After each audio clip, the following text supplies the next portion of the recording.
Hey, what up, y'all? It is. Oh, we got the graphics and everything going real fast. Hold on about that. Yeah, as you can tell, we're running our fun superflex. Myself and Jesse Romero. How you doing, Jesse? Doing good, man. Doing good. Excited. This is our last one before the combine. So this may be different next week, depending on who rises and who drops during the combine. Yes, sir. Yes, sir. It's gonna be interesting to see like next week as we get into the combine and all fun stuff and all these values change. Hmm. As we see, we get Caleb. Interestingly enough, we have Drake May going 2, and then Jaden Daniels is still on the board at pick 5. Like I personally find that very interesting. How do you feel about that start so far? Very, very interesting. I get it because I think before Jaden Daniels' blow up season, people had Drake May as QB2 too, so it Mhm. makes sense there. But a lot of things have changed since then. I mean, he's my like QB5, I think. Yeah. But the interesting one is also Malik Neighbors went as the auto pick, so I think it was between Jaden Daniels and Marvin Harrison, but I'm probably taking wide receiver one there. Yeah. So you're going Marvin Harrison, which at 4 I think is a steal if he drops there. Yeah, and particularly like if you have them above the quarterbacks, like you should take those guys. Like Yeah. I'm personally like I always chase the quarterbacks, especially the elite guys. Like, Right. and I get it with Daniels, he has a high ceiling, but Right. it's very similar to Justin Fields coming out, where like Hmm. these very long plays. And he takes Hmm. a ton of sacks, so like there is that concern. But overall, like I'm just gonna chase the upside. I don't follow anyone for going those So, two truly elite wide receivers out there. so one of Bowers interesting at 5 and Jaden at 6, Thomas at 7. That's So see, crazy. this is where I think the top 6. We've said it for a time that the top 6 is the top 6. Like in Mhm. any way you do it, those are the top 6 guys you're looking at. So then Thomas over Odunze. I have Odunze at 107, and then your choice of Brian Thomas and Troy Franklin here. So I mean, I'm going Odunze. I think I could have gone Troy Franklin. I just think Odunze may get a little bit better draft capital. Thus, he may get more opportunity at the beginning of the season. At least I do love Troy Franklin though, but I think I would go Odunze if he dropped there. Yeah, Aaron, I have no idea how you're controlling the mock, but you are. So if you're watching this, Aaron, can you pause it after each round for us? We would very much appreciate that. We can recap all of this. But yeah, for me, like this pick's really interesting because Yeah. you could go Troy Franklin. I'm still not 100% sold on Troy Franklin. Like I like him, but Mhm. if we're getting this consistent hype on JJ McCarthy, if he's going to be a Mhm. top 15 like pick, which it seems like he is at this point, Yeah. like I said before, I'm going to take the quarterback because I have concerns about both of these guys. Like Franklin, I'm not. He's not a complete wide receiver. Like there are some issues in his game, and JJ Yeah. McCarthy's more of a mystery box. So if I'm choosing between quarterback and a wide receiver, and like it's kind of a split decision, which it is here, I'm just going to default to the quarterback who's going to get the draft capital because it's going to Yeah. be a heck of a lot easier to move off of that quarterback than the wide receiver if they both don't hit right away. So Right. like I think there's safety in going the quarterback over the wide receiver at 109. That's right. And if he goes top 15, I think that automatically puts him into the top 7, maybe top 6, and you're kicking out Mm-hmm. Bowers in that top 6 if he goes top 15. Even though Bowers may go top 7, right? I still think in a super flex league, you're definitely going the quarterback that got the draft capital over a tight end. So, Yeah, but like then, the Bauer stuff is weird because yeah, ever since that photo with Gronk, like people yeah, are like, "Oh, he's small." It's like we knew this the entire time with him. yeah. And I think with Bowers too, he's showing that like if he drops to 70 because 4 quarterbacks go in the top 6, then you gotta smash that though. I think that's a generational tight end where you gotta go get that and make sure you're getting the moves there. I mean, tight end 1 over wide receiver, what would it be? Maybe 4 or 5, and quarterback 5. So Bo Nix and Trey Benson. I think going at that Bo Nix is smart. I look at Tankathon a lot for mock drafts, and they have Bo Nix going to the Patriots in the second round. If he goes within the top 30, not 35, top 40 picks, I think it's safe to get him in the first round. Trey Benson, that's my RB1, so I'm not mad at him being the first running back off the board. Yeah, I think like we can recap this draft a little bit. Like we had the two Mhm, quarterbacks going out, 1-2, Caleb and Drake May. mhm, The elite wide receivers that everyone has 1-2 pretty much. mhm, Malik Neighbors, Marvin Harrison, Bowers because it's tight end premium. I get it, it's 105. Like mhm. he's the most elite tight end prospect we've had coming out. Like I loved Kyle Pitts, but the production profiles of Bowers is just absurd. We got my guy Jane Daniels 106. Then we have back-to-back wide receivers, Brian Thomas, Rome Odunze, which I don't know why Thomas went ahead of Odunze, but that's a whole other discussion. So you basically Odunze fell in your lap 107. Yeah. I get 108. I got McCarthy at 109, and then we have Franklin at 110 to Jeremy, and Mhm. then Bo Nix out of Oregon rounding it out, and Trey Benson, who's like he's a really good running back, rounds out the first round. So I think Now, It's a pretty good spot. With Bowers in a tight end premium, is there any way you take him 103 overall because it's tight end premium? Ooh. So like it's very hard when you get these truly elite like wide receivers, which Harrison and Neighbors are. Like I feel much safer with their ability to produce than I do with a Bauer, just because we don't know where he's going to end up and like what his role is going to be. Like I have an idea, but I don't know if the NFL team's going to be able to use him as effectively as we want. So that's just because NFL teams like they know more about like how to use wide receivers a lot more effectively than tight ends. Like right. So that's just my main concern with Bowers. I don't think I would, but he's in the discussion for sure in tight end premium. I'm still gonna, if it's super flex, still take the quarterbacks ahead of him. But yeah, that's true. It's 103. Like you can make the case for sure. And people in our sleeper chat here are talking about how they love the Brandon Thomas over Odunze. I'm not mad at that. I think that's a pretty nice pick. I think we talked about too, when you get to that second tier, there's a bunch of them right there, right? So, I mean, we had Keon Coleman go 201 and Xavier Wardy 202. That's included in that bunch of 5. You can throw in Adonai Mitchell there as well if you need to. But that bunch is there, right? It's just pick your favorite in a sense to me. 100%. Like it's like we had Shipley go in this auto picks. That's more computer because I haven't like heard anyone having Shipley as like the RB1 or 2. Like he's kind of fallen out of favor for most. So I think that's more just the computer. But like you see, this is like we talk about all the time. This is the running back range where the run on running backs goes. Yeah, basically 203 right in that spot where those wide receivers clear out. It's just people are going to hammer running backs. And so it's to me at 208. We had 4 running backs go in the last 5 picks. One of them is not Bucky Irving, who is very tempting here. But also, you've talked about super flex leagues and that quarterback value. If Bucky doesn't hit, like you mentioned, I think the quarterback could gain a little more hype. And I think this guy's a second-round quarterback, probably top 50, 55. So I'm going Michael Penix here. I'm not necessarily in love with that pick, but in that case, I think that value just holds a little bit more. But I think you're going Bucky here, maybe, but we'll see. Yeah, I mean, okay. I love Bucky. So my one concern with Bucky is like I'm not convinced he gets the draft capital. So like I could see like realistically, I can see Lloyd going ahead of him. I can see Esteem going ahead of him. He's a bigger back who like I know people are kind of down on him, but like the more you watch his tape, he kind of pops for me around a lot of these guys. So if they're all getting the draft capital, like they're all going day 2, then yeah, I'll take Bucky. But with the uncertainty, like I might pivot to another running back or wide receiver.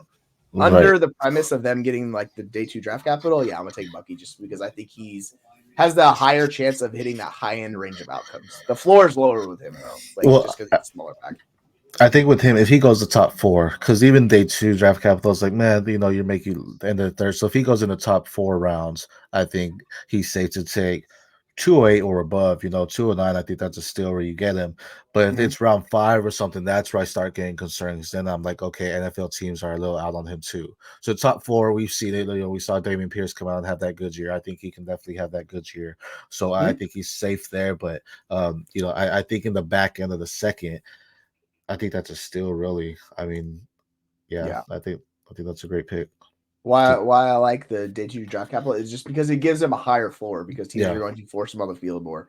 If he's in like the Kyron Williams role, like it's late day 3, it's a whole different discussion, and then he needs to actually prove himself. So like I think it's the discussion around him changes. But why don't you recap round 2 for us? So round 2, 201 with Keon Coleman, 202 Xavier Wardy. We said that, and the running back run begins. Will Sipley 203, Blake Corum 204, Adonai Mitchell 205, Braden Allen 206, Jonathan Brooks 207. I got Michael Penix at 208. You went 209, Bucky Irving. That was 1, 2, 3, 4, 5 running backs and 7 picks there. That was a nice little run for him.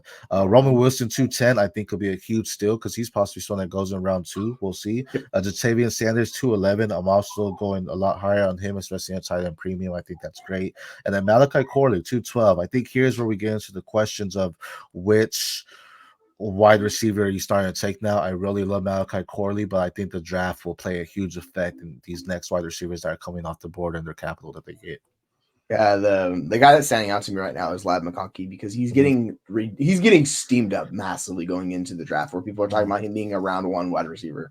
Now I don't think that's going to be the case, but there's a range of outcomes where that happens. So like we could see him going early, like in this range of like 110 to 201. Like we could see that. And of course Aaron takes him because at 301 value. Yeah, exactly. If he comes out in the combine and runs like a 4 4 or something, like a high 4.3 even. Like, you Mhm. just expect massive hype, and he's just gonna go out every drop board.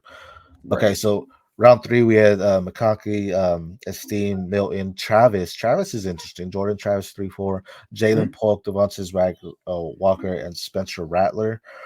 Oh, here. So I have my quarterback. I have a wide receiver. I really like Lloyd. Right now, that is my RB2 is Marshawn Lloyd. I have Ray Davis there too. It's tough, man. It's a Uh, tough pick. yeah, man. I'm scrolling down. I think I gotta go Lloyd. I mean, in this, Yeah. you go around 3. I think you're going off your personal rankings at that point. Yeah, the draft and Mhm. all that matters. But at this point, we've mentioned it before. Maybe a guy that we didn't expect going round 2 ends up going late in your rookie round 3s. But for me, I think I'm going off my rankings, and if my RB2 is still on the board, I mean, to me, that's a steal then at 308. So Yeah, that's absolute smash. I think like getting your whoever your RB2 is this late in the draft, no matter who it is, like say if mhm, it's someone else, like we talked about with Ray Davis, like mhm, just getting that guy you have highly ranked there, like you got to take the hit on it. It's particularly with running backs, right? Because there's an easier path for them to produce fantasy production than there is wide receiver because right, there's only 90% of the time there's one running back on the field, right? So like right, if they're on the field, they're gonna get touches. But 100%. I think this is that tier of wide receiver where it's basically grab a guy. Like I love McMillan and I love Pearsall. Those are like my two guys in this range who I consistently take. Like, and then there's Cowing, who I'm higher on, but he always falls later, so I'm like gonna save it for the next round. Mhm. But there's a ton of guys here, like Brenner. Oh shoot, I gotta pick. I'll take Pearsall because I was timed out. Okay. But yeah, I think both of them are like I really like Pearsall's game. Like I think he's a slot plus player, and McMillan's Mhm. another guy like Washington. He seems like he's getting slept on because of his injury. And if he wasn't injured, like I think he'd be going a lot earlier. But hey, I'm all for the value on that pick. I think when it's all said and done, we might see Nick Millen in a lot of round 2s of rookie Mm-hmm. drafts. I think, like you said, people just forgot about him, and I think once the rookie drafts come around, it's gonna be like, oh snap, I forgot this guy was here. I was too busy looking at Lad McConkey, but here we go. This guy's still good. So Yeah, like you can get him right there. Oh, and mhm. Ryan takes Cowling at 311. So I'm a little bummed on that one, but such is life. Yeah, Go to that. we're rolling here. 2 tight ends off the board in round 4 with Sanat and AJ Barner. Jalen Wright stepped on it. A 4th round pick. That's a huge steal too. He may be a day 3 draft guy, but that's a huge pick in the 4th round that I love. Yes, Snipe Jeremy. That's what's up. Mhm, That's what's up. But yeah, it's like Jalen Wright is getting, and I think a lot of people are finally getting to him as a player mhm. because let's be real, not many people are watching Tennessee tape. Like, Right. you know what I'm saying? Like, it's a weird, funky offense and things of that nature. But like, he offers a skill set that is unique. I Right. do question his ceiling. Like, I think he's going to be like a limited touch player at the NFL level, but like, he's got some fun skills that he could hit and work out just right for him. So I think getting him there in the 4th round, like you literally can't complain with anybody taking the 4th round. The 4th round's Yeah. full of just busts all over the place. So like getting your guy here, way to go every time. Now here's very interesting because quarterback wise, Michael Pratt, I would have taken Pratt over Milton and Travis, arguably Rattler too. So that's very tempting to go 408 with him. But I also like the wide receivers. The top ones are Leggett, McMillan, and Brendan Rice here. So based on where my team is right now, I think I'm going Brendan Rice. I just think he did some things at the Senior Bowl there where it looked Yep. great. Combine could change things too again, as we were saying. But I think that if he goes to you in the 4th round, that's a steal because I have him going mid Absolutely. third at least. So I think just make that. Yeah, it's interesting. Like Legette's a guy that, depending on who you talk to, some people are high, some people aren't. But the fact he's still here with McMillan is very surprising to me. Right. Just basically on how I expect drafts to play out. And Aaron talks about Dylan Johnson. I think he's a guy no one's really talking about, but he's a Mhm. good running back. He doesn't have the most juice in the world, but I think he offers a good skill set that where he can be an NFL back, like part of a committee and play a role. So like getting Dylan Johnson here would be a good pick. And obviously, I'm in Washington. I see the Washington team a Right. lot, so I'm closer to them than most people. Yeah. Personally, I'm just gonna take the guy who I have as a top 10 wide receiver in this draft class. That's Jalen McMillan. Like we Yeah. talked about him taking him last rounds. Getting him here in the 4th round just like stupid value. And Yeah. like you could look at a lot of these other Make guys sure you too. draft. Like Make sure you draft. McMillan. Okay. I saw a clock ticking down there. Yeah, No, I'm but running it now. no, yeah, but I agree. I think that's smart. I mean, back to back. I mean, that was the other wide receiver I was looking at taking. Leggett, you could have taken there too, but when Brendan Rice and McNeil are both on the board, I think those guys are those guys you need to Yeah, take. and I'm with Aaron. I prefer McMillan over Polk, but like I do like Polk as well too. I think that trio wide receiver, Husky wide receiver room was very, very talented. Right. And Over then there these goes two. Dylan Lawman. Yep. Dylan Lawberry, man, hope he goes out there and balls. He's definitely a shot, but I mean that's someone he can definitely show. Seems what he has. He could have that juice, and sometimes you Mhm. just need that one season to get the extra hype, right, and then to sell him for higher. So Yeah, I want him to just show out at the combine, so like a team draft him. That's that's all I really hope. Like yeah, because undrafted free agents is so much harder. Just yeah. somebody draft him so he has a shot to make a roster and make a play. Like I think he offers a good skill set for the NFL. That was me with Bryce Ford Whedon last year. No one drafted him. I was like, man, this guy has the skill set though, and it's hard. I mean, he got hurt and stuff, and now he's on my Mm-hmm. taxi just waiting, but he was on IR all season anyway. Well, yeah, he's So a human too. That's a yeah, big boy right there. Yeah. So yeah, I mean, like I get it, like this late in the draft. So let's recap the fourth round here. We got Sanat, tight end, who's very much going to be a pro caliber like NFL tight end. He might not be fantasy asset, but like he's going to be playing a long time in the league.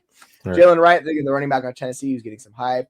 We have AJ Bonner here, the tight end out of Michigan, who I've been hearing some steam on him lately. We have the Johnny Wilson, the wide receiver, who a lot of us fully expect to be a tight end at the next level. Getting him right there, like that's a good path to success. We got Jermaine Burton, the burner out of Alabama. Kate Stover, back to back with Theo Johnson here, the tight ends. And then we have Brendan Rice, Jalen McMillan, the two wide receivers who theoretically could go a lot higher, like after the combine NFL draft. Yeah, I think those And are then steals for us in the fourth round. I like that. And Dylan Labe, he's a fun little dart throw to throw just because if he hits, like he's got a fun skill set that could translate to fantasy. Xavier Leggett here is wild value at 411 just because Yeah. his outcomes feels all over the place. But if he gets good draft capital, that's absurd value. And then someone taking Mr. Model himself, Sam Hartman. He might not be an NFL quality quarterback, but man, that guy looks good at like 212. He's got the look for sure, Right. so he can play that role in Hollywood. But looking at it, I feel some teams don't like having 5 or even 6 round draft capital, right, in rookie drafts. But if we go to what's left on the team players to choose, you have Michael Pratt, Devin Leary. At least this is on sleeper right now. Not bad. You're also gonna throw in Talua Tagovailoa, to his brother there. You have Frank Gore Jr., Jalen McLillan, who I think people are sleeping on, Mayan Williams, Rasheen Ali, Carson Steele, Jawar Jordan, some Cody Schrader, Kamani Vidal, against sleeper guys, I think. Jamari Thrash, Anais Smith.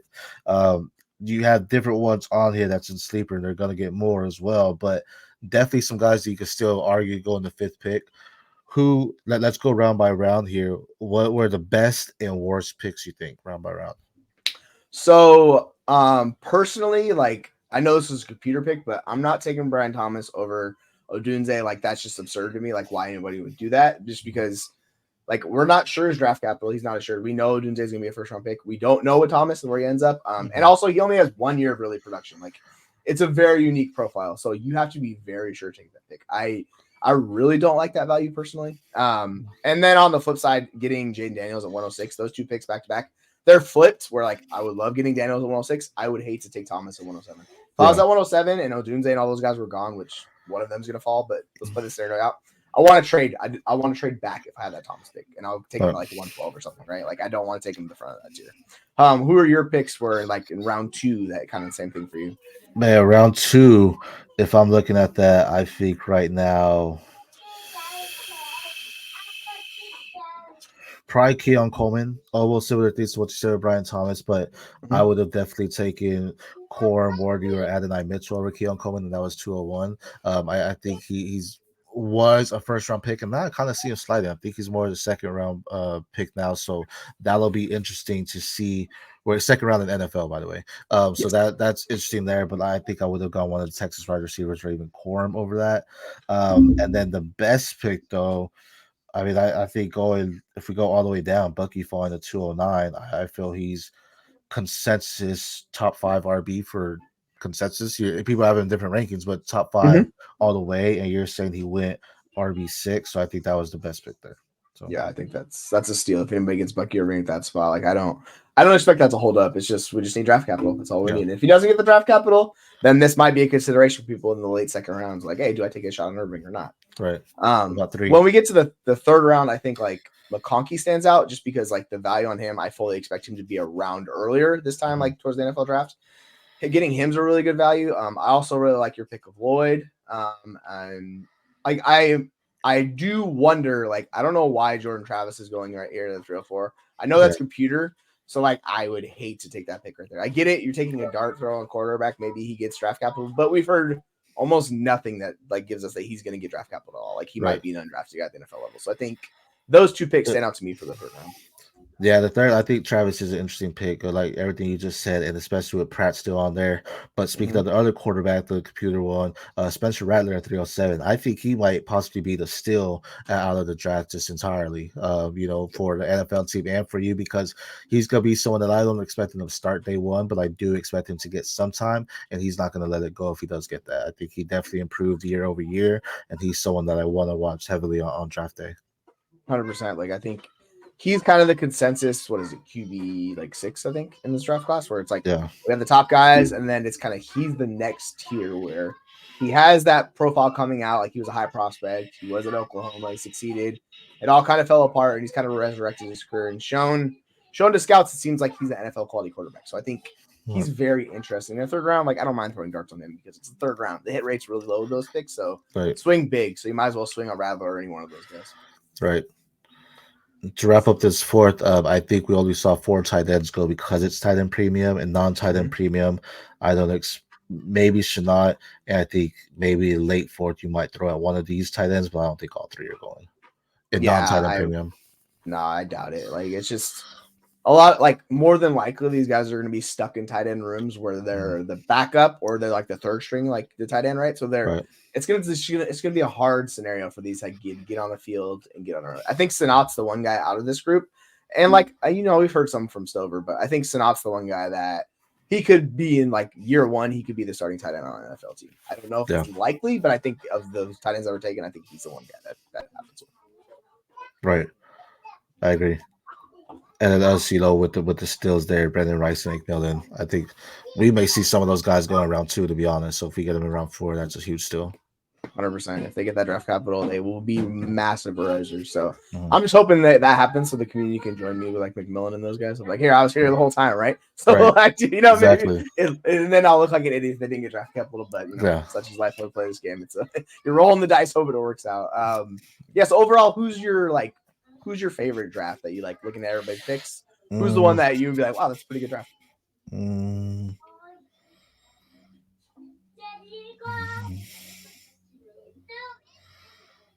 Yeah, probably. I'm gonna be biased and say mine, but I really like mine at that 108 spot. Honestly, between mine, I also do like Team 7. I'm not that, Brian Thomas was the question mark, but then they got Jonathan Brooks, who the ACL is going to scare people off. But if he didn't get hurt, he's the RB1 consensus. Like right now, I don't think there is a consensus RB1. I've seen Benson, I've seen Corum, I've seen Lloyd, I've seen Bucky. I've seen everyone in the RB1 role where Brooks was that arguably one, but he got hurt. Spencer Rattler, I think, is a great steal, and Theo Johnson, tight end premium. So I would say Team 7, the one pick right before me. Within on that. Yeah, I think that's a good way to look at it. Like if you're getting the RB1 207, like that's really hard to pass up, right? And I think the case is most likely that he's the RB1 at this point in time. A lot can change. Like your guy Trey Benson could be the RB1 against draft capital. He goes right situation. It's really going to come down with like this tier of like 10 running backs. It's going to come down to basically who gets draft capital and who goes to a team. Like someone goes to the Cowboys, some situation like that where they're locked in, they're rolling like right away. So interestingly enough, so like that whole tier of running backs from Benson to kind of Irving, you could even throw in Lloyd in there or whatever, but like those 5 or 6 running backs, it's going to be very interesting to see how it all shakes out after the combine and after the NFL draft, because one of them's going to rise, one of them's going to fall. We'll probably have somebody else that will join that party.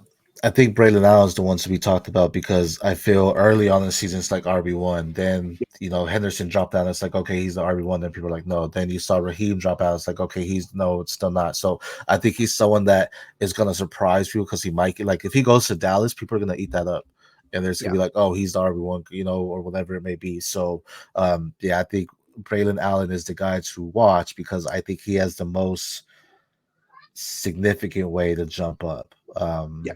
As an RB, especially because he could be 20, I think. Oh yeah, he's a baby. And like, interestingly enough, this time of the year, that name cachet carries weight. So like, for interesting, If you put Allen, who people know and they're familiar with because he was a producer early on in his whole time in college, he gets that landing spot in the draft capital, like it's through the moon. And I would probably tell people to sell at that point just because I'm not a big Brandon Allen believer. But like overall, like there's an easy path where you see his value rising. Like it just immediately skyrocket where he's like a top 15, top 12 dynasty running back. Oh yeah, especially because that youth. I agree. Yeah, 100%. So yeah, I think we're gonna wrap it up on this this fun little mock draft we did. We're gonna I know we're talking about doing an IDP mock draft later of the week, so come check that out. We're gonna have more of these mock drafts just continuing through. We're gonna combine starting this week, so we'll be covering the combines. Hopefully come check that out. But yeah. So anyways, thanks for coming joining us. Sorry, you want to wrap it up, my daughter? Oh yeah. Thanks for joining us. If you are watching at home, please follow us and subscribe, like, comment, subscribe at the Fantasy Football Universe on YouTube, at the FFU Universe on X. Go ahead and give us a follow. We're posting our articles and these videos here. You can find us on TikTok and Instagram as well. But stay tuned because a lot's coming as we're getting closer to the draft.